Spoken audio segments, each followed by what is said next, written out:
Vítám vás u dalšího videa ze série AI prakticky. Dnes se podíváme na službu, která se dříve jmenovala Voicify AI, dnes se přejmenovala na Jammable.com.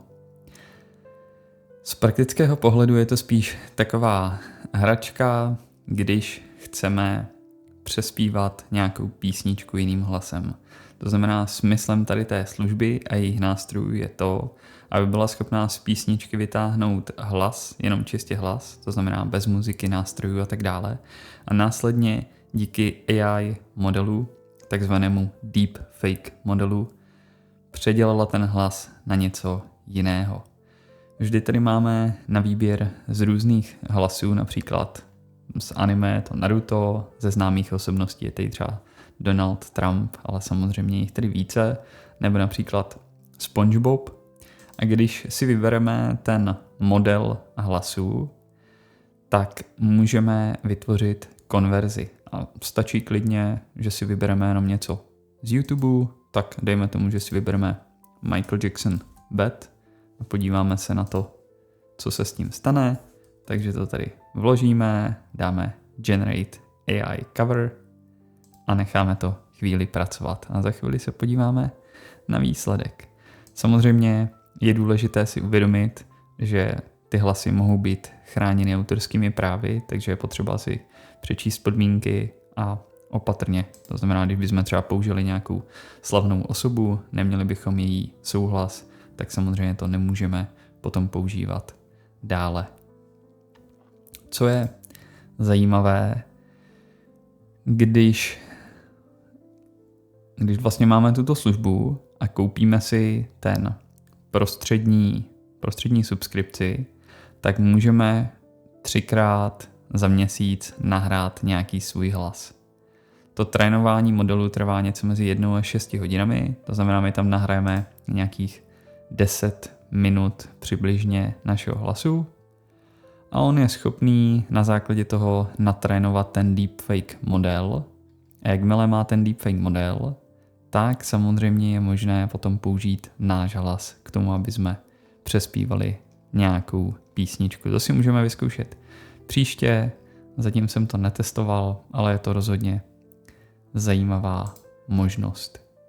Tak, pojďme se podívat, jak to vypadá, tak stále to pracuje, takže dáme tomu chviličku a za chviličku se vrátíme a podíváme se, jak to dopadlo.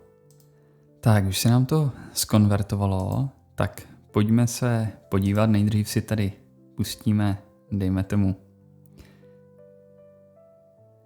od nějakých 30 vteřin zapneme.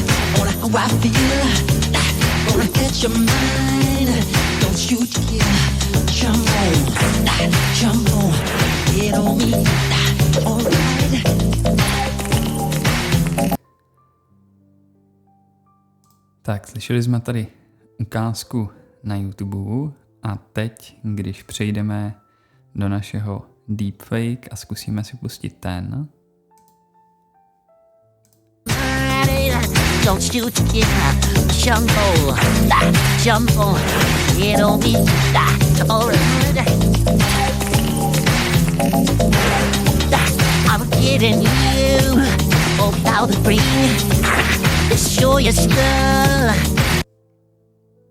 Tak a slyšeli jsme ukázku i tady, takže viděli jsme, že je to přespíváno SpongeBobem. V případě anglických písní to funguje opravdu úžasně, protože na to je to vytvořené.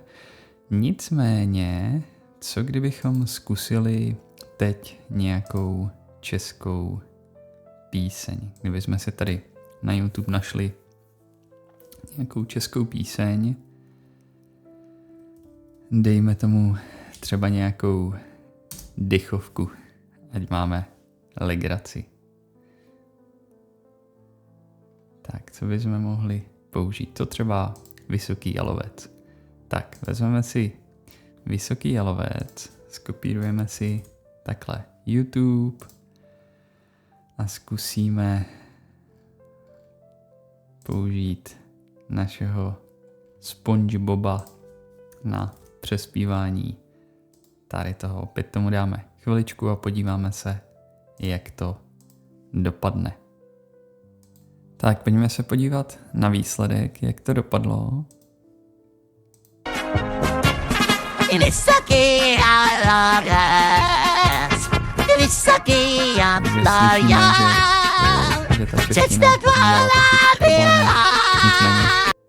Takže slyšíme, že ta čeština tomu dělá trošičku problémy, nicméně dá se s tím pracovat, vyzkoušet třeba jiné modely.